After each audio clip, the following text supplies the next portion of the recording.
Morning, everybody. So, I hope you enjoyed your weekend and happy Mother's Day to everyone. I enjoyed my weekly technology fast yesterday and back on video this morning for the next heart math video. And I think before we even go on to the next technique, it's worth reviewing last technique and some other insights about it. They're amazing. So, we talked about a lot of things in the last video. You can check those out. There's Heart Math 1 and 2 videos. And this time we're going to talk about, again, the freeze frame technique, okay? So the freeze frame technique from the Heart Math Solution, the Heart Math Institute, check their work out. It's amazing. Gives you the power to stop reacting to the movie that's going on any moment in our head. The ongoing ticker tape parade that is usually filtering and dictating our experience, okay? And so what the freeze frame technique is asking us to do is to use the power of the heart to help to manage the mind, okay? And I'm checking out my highlights here because I'm basically doing a bit of a book review, but adding some new insights in here if you haven't been following along, okay? So the 5 steps of the freeze frame technique, remember, for those of you that are following along, joining in the wholehearted movement, taking 100 days to step up the level of your life. Recognize the stressful feeling and freeze frame it. Pause it, take a time out. 2, make a sincere effort to shift your focus away from your mind, your racing mind, or your disturbed emotions to the area around your heart. Now, literally, that is to focus literally around the physical sensations around your heart. Keep your focus there for at least 10 seconds. Recall a positive, fun feeling or time you've had in your life and try to re-experience. Or I find even easier than that, because sometimes that gets us into the memory and gets us back into our head, is just appreciation for something that is present. Simple appreciation. The chair that you're sitting on, the sunlight coming through the window, the sound of the birds outside of you, outside of the room around you, etc. So I suggest this simple appreciation. Sometimes people want to say go right to like love or right to gratitude, or sometimes they're too hard to get, especially if we're already kind of angered or we're frustrated or we're pissed or we're sad. But appreciation, yeah, like I can appreciate that I don't live in a war-torn country. I can appreciate that I have food. I appreciate that I have roof over my house. I appreciate the sound of my children laughing outside the room right now. Any number of things that we can just are simple and genuine appreciation. But while the important part is the feeling, and what I wanted to make clear today is some cues about the importance of having this be a heart-centered, heart-driven experience, not a head-centered driven experience. So this is more a feeling-based, physical sensation, feeling-based, and generating the sincere emotion, okay? Now, using your intuition, common sense. So after you've done that, you focus on your heart for at least 10 seconds. You've generated a sense of appreciation. Then you use your intuition, common sense, and sincerely ask, what is next? What is the next best thing I can do? What is needed? How am I making use of this situation in order to get me to where I want to be in life? If I know my aim, I know my future, I know my purpose, I know my goals, what is the next best thing I can do to move in the right direction? Those are a little bit more questions that are unique to the things that we're talking about in these videos than the heart math questions in particular. Their questions are: sincerely ask, what would be a more efficient response to the situation? One that would minimize future stress. Okay, I'm choosing to orient it a little bit differently, but whatever works for you. Listen to what your heart says in answer to the question. It's an effective way to put your reactive mind and emotions in check, and an in-house source of common sense solutions, okay? It's once we've noticed the stress, at the moment we've noticed the stress, as soon as we've noticed the stress, the earlier the better.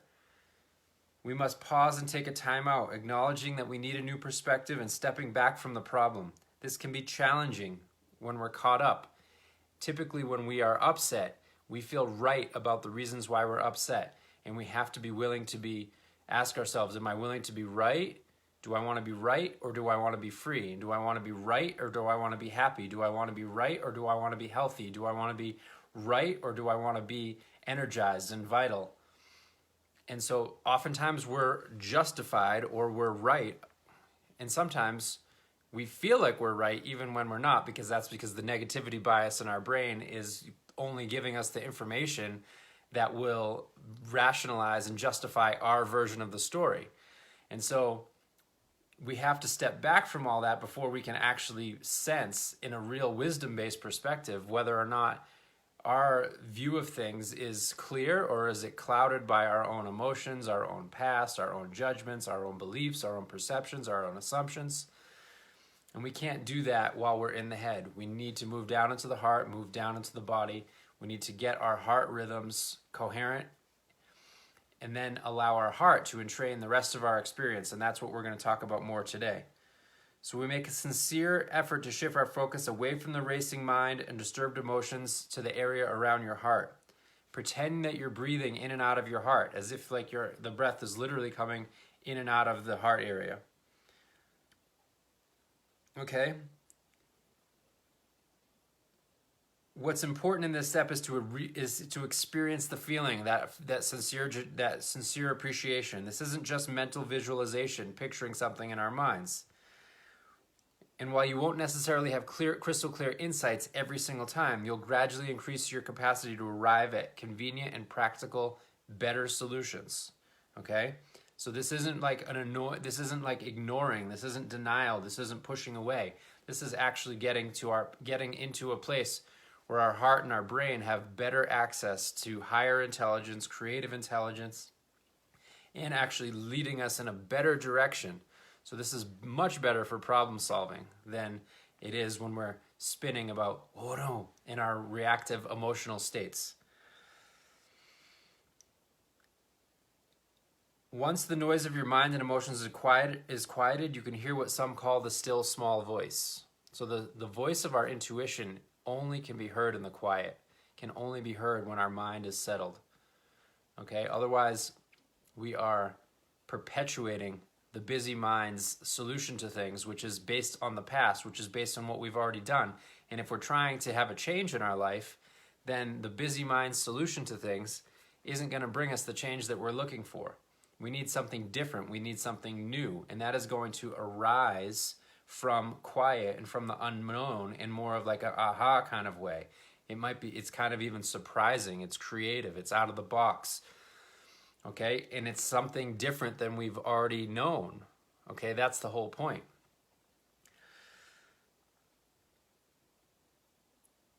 Our nervous system, which regulates the heart, blood pressure, and many other glands and organs, comes into increased balance. This allows the perceptual centers of the brain to process information more efficiently, giving us better access to more important information we already have stored in the brain, and allowing a new intuitive solutions accessed by the heart and core feelings to reach the conscious mind. This technique has such a balancing effect on heart rhythms, the strongest rhythms in the body, that the heart pulls many of the other body's rhythmic biological systems into entrainment. And in that state, they work together more efficiently. Now, here's the point that I wanted to make today, is that oftentimes when I'm doing meditation practices, I'm doing visualization practices, I'm doing positive affirmations, whatever it is, it's a head-driven experience. And what they're reminding us here in the Heart Math Solution is that it has to be heart-driven, which is outside of our head. A lot of us that are into this type of work and that suffer a lot, well, okay, all of us, are head cases. And why native people, called us walking heads. Okay? So we're disconnected as modern people oftentimes from our heart and from our body. Remember, in our first video, we talked about our head, our heart, and our guts. Okay? And so oftentimes we're driving the experience from our head. Even visualization practices we're doing are mental. And so this is reminding us to let our heart, if we get into those, if we breathe in and out of our heart, and this is another thing that, one of our other group members talked about, sometimes breathing exercises don't really work for her. Well, that's often because we're using our mind to guide the breathing. We're counting our breath or we're doing something. But instead, they remind us, just get into the feeling of the heart, generate the appreciation, and automatically that going to send our heart into coherent rhythm that is going to bring the head and the guts and the feelings and the sensations in our body into alignment. Our heart is the most powerful of our center of our being, and it will entrain the others if we let it. So we have to be willing to just disconnect from the story, disconnect from the mind, disconnect from the busyness of the situation, and breathe into our heart and feel the genuine appreciation, and let the rest of our system kind of catch up or slow down to the heart's pace. And then we will, all three, head, heart, and guts, will come into alignment. Okay? So they say one of the great advantages of the HeartMath solution is that it allows you to re-invoke these states at will. Once you have the tools, you can return to your heart systematically, which allows you to cultivate an ever-growing heart intelligence. Cognitive breathing exercises impose a breathing rhythm on our heart rhythms when we breathe at a slow rhythmic rate. Say 5 seconds in, then 5 seconds out, and that facilitates entrainment. However, we've discovered that people find it very difficult to consciously maintain a slow breath rate for very long. It feels a bit uncomfortable, and people quickly tire of these breathing exercises. When people focus in the heart and breathe through the heart in a relaxed way, smooth and trained heart rate variability patterns occur more naturally. As a result, they're easier to sustain for longer periods of time. This is because the heart is the primary regulator of the respiratory rhythm. The freeze frame technique allows a spontaneous entrainment or coherence to naturally emerge, thus bypassing any need for cognitive control of breathing. The mind gets out of the way instead of driving the breathing process. This not only feels good, but it is more easy to sustain. Freeze frame also creates a mood shift to harmonize feeling states such as care and appreciation, which helps to create and sustain the entrainment between the heart and the brain. The breathing rate synchronizes to the signals flowing up the nerves from the heart to the brain. Okay? The key to the success of the freeze frame lies in the using of the power of your heart to entrain your biological, mental, and emotional systems. You achieve the best results from freeze frame when you focus in the area of the heart, take a few slow, full breaths, sincerely feel emotions such as love, care, or appreciation, and then forget about the breathing while maintaining that feeling state. With this process, you get the benefit of both slow breathing and the emotional shift of freeze frame as you produce and sustain beneficial heart rate variability patterns. Many meditation and visual techniques focus in the head, the center of the forehead or the crown, and attempt to use the mind to quiet the mind. Such techniques can be very difficult to master. Even meditation techniques that have you focus in the heart often use only the mind to direct the energy, rather than engaging the core heart feelings, needing to let the heart distribute the energy flow. Let the heart distribute the energy flow. The importance of being able to freeze frame in real time at the very moment you're under stress and find inner peace and harmony can't be overemphasized. The immediacy neutralizes the physiological and psychological impact of stress, frustration, and anxiety at once.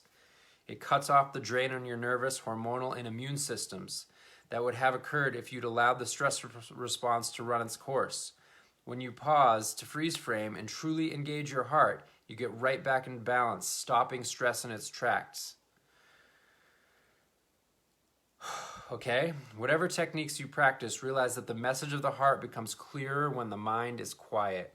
In order to truly quiet the mind, we need to bring the head into alignment with the heart.